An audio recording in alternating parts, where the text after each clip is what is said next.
नमस्कार दोस्तों, PSC fact में आप सभी का बहुत बहुत स्वागत है। तो चलिए टॉपिक को शुरू करते हैं और देखते हैं करंट अफेयर्स के बहुत ही महत्वपूर्ण प्रश्न जो कि आगामी एग्जाम के लिए बहुत ही महत्वपूर्ण होने वाले हैं। तो हमारा आज का पहला प्रश्न है, केंद्र सरकार ने किस राज्य के दिवंगत नेता कर्पूरी ठाकुर को भारत रत्न देने की घोषणा की है? तो ये बिहार से संबंधित है। किसने 9वीं बार बिहार के मुख्यमंत्री पद की शपथ ली? तो श्री नीतीश कुमार जी ने। अगला प्रश्न है, ऑस्ट्रेलियन ओपन टेनिस चैंपियनशिप 2024 के पुरुष एकल फाइनल में कौन विजयी हुआ? तो जैनिक सिनर। निम्न में से किस ग्रुप की कंपनी क्रूटिम 26 जनवरी को देश की पहली यूनिकॉर्न एआई कंपनी बन गई है? तो यह ओला से संबंधित है। निम्न में से किस देश में भारत में जन्मे प्रतिष्ठित वकील अजीत मिश्रा को freedom of city of London पुरस्कार से सम्मानित किया गया है? तो ये ब्रिटेन से संबंधित है। वित्त मंत्री निर्मला सीतारमण 1 फरवरी को लगातार कौन सी बार बजट पेश करने वाली दूसरी वित्त मंत्री बन चुकी हैं? तो ये 6वीं बार। किस नेशनल पार्क में दुर्लभ गोल्डन टाइगर देखा गया? तो कांजीरंगा नेशनल पार्क में।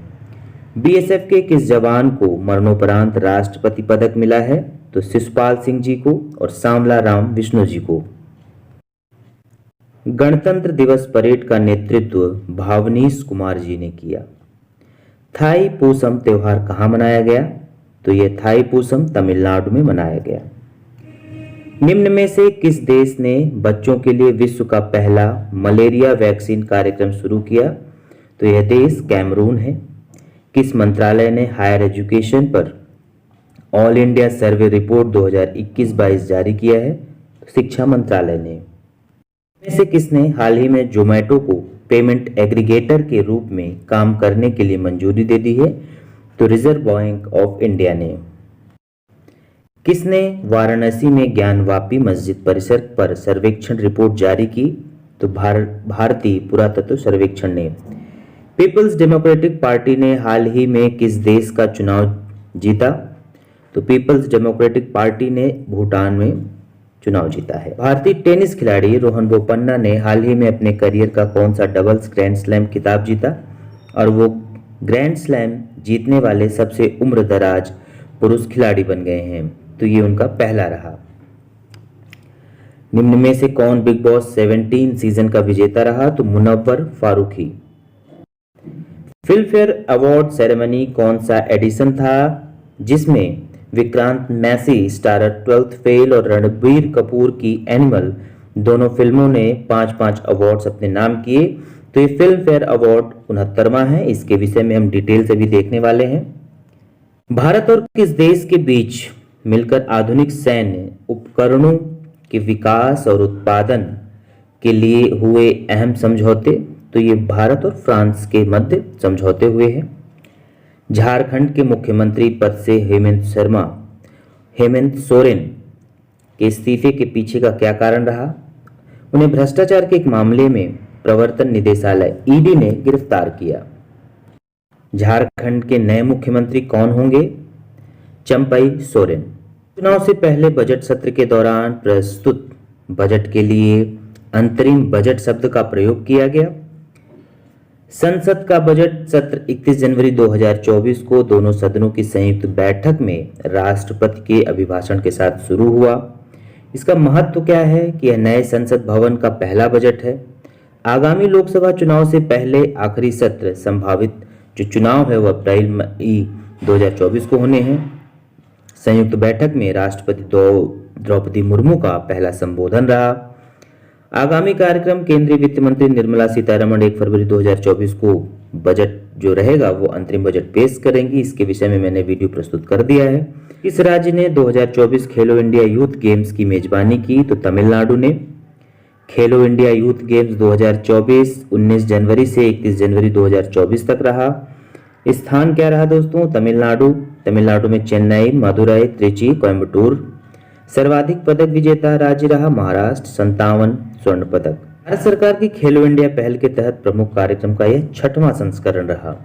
पूरे भारत से 5600 से अधिक एथलीटों ने भाग लिया। विशेष रूप से प्रदर्शित 46 खेल विधाएं रहीं। महाराष्ट्र ने अपना खेलो इंडिया यूथ गेम्स खिताब बरकरार रखा। जबकि मेजबान राज्य तमिलनाडु ने अपना अब तक का सर्वश्रेष्ठ प्रदर्शन हासिल किया।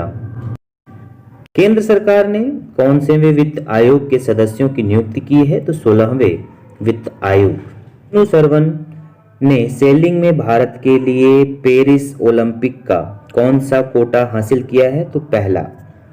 पाकिस्तान के पूर्व प्रधानमंत्री इमरान खान को भ्रष्टाचार के मामले में कितने वर्ष की सजा सुनाई गई? तो 14 वर्षों के लिए। सभापति ने राज्यसभा के कितने सदस्यों का निलंबन रद्द कर दिया है? तो 11 सदस्यों का। आज विश्व आर्द्र भूमि दिवस है। विश्व आर्द्र भूमि दिवस प्रतिवर्ष 2 फरवरी को मनाया जाता है। 2 फरवरी 1971 को ईरान के शहर रामसर में आर्द्र भूमि पर कन्वेंशन को अपनाया गया था। विश्व आर्द्र भूमि दिवस पहली बार 2 फरवरी 1997 को रामसर सम्मेलन के 16 वर्ष पूर्व होने पर मनाया गया। विश्व आर्द्र भूमि दिवस 2024 की theme wetlands and human wellbeing है। वेटलैंड क्या होते हैं दोस्तों? तो नमी या दलदली भूमि वाले क्षेत्र को आर्द्र भूमि या वेटलैंड कहा जाता है। दरअसल वेटलैंड्स वैसे क्षेत्र हैं जहां भरपूर नमी पाई जाती है। इनके लाभ क्या हैं? आर्द्र भूमि जल को प्रदूषण से मुक्त बनाती है। आर्द्र भूमि वह क्षेत्र है जो वर्ष भर आंशिक रूप से या पूर्णतः जल से भरा रहता है।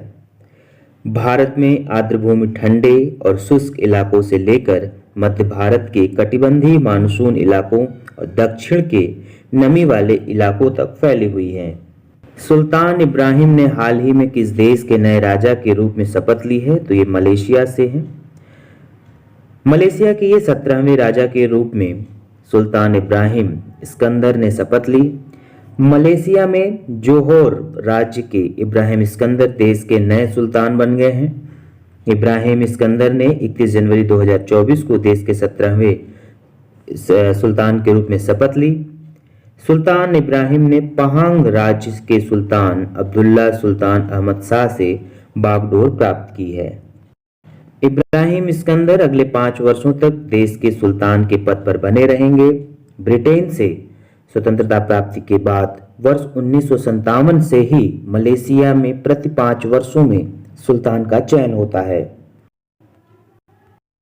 मलेशिया की राजधानी कुआलालंपुर, मुद्रा रिंगिट, प्रधानमंत्री अनवर इब्राहिम और सुल्तान इब्राहिम इस्कंदर हो गए हैं। खेलो इंडिया विंटर गेम्स 2024 का शुभंकर और लोगो स्नो लेपर्ड सिन एसी लॉन्च किया गया।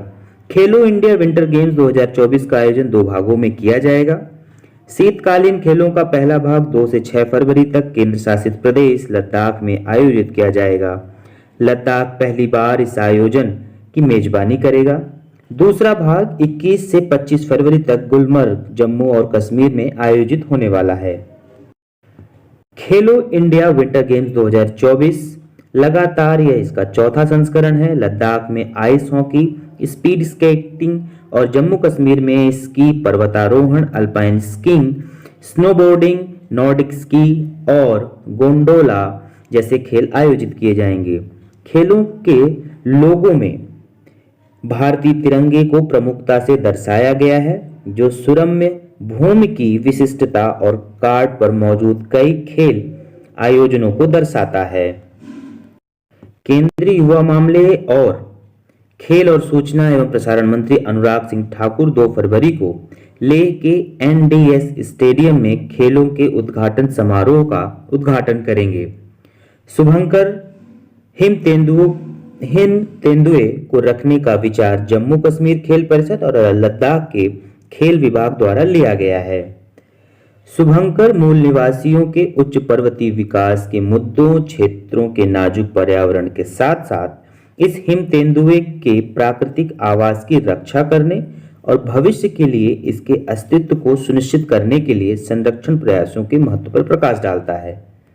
हमारा अगला प्रश्न है विश्व अंतरधार्मिक सद्भाव सप्ताह 2024। यह प्रतिवर्ष कब मनाया जाता है? तो प्रतिवर्ष विश्व अंतरधार्मिक सद्भाव सप्ताह को या इसका आयोजन फरवरी के प्रथम सप्ताह 1 से 7 में किया जाता है। इस दिवस के आयोजन का विचार संयुक्त राष्ट्र महासभा के एक प्रस्ताव से किया गया है।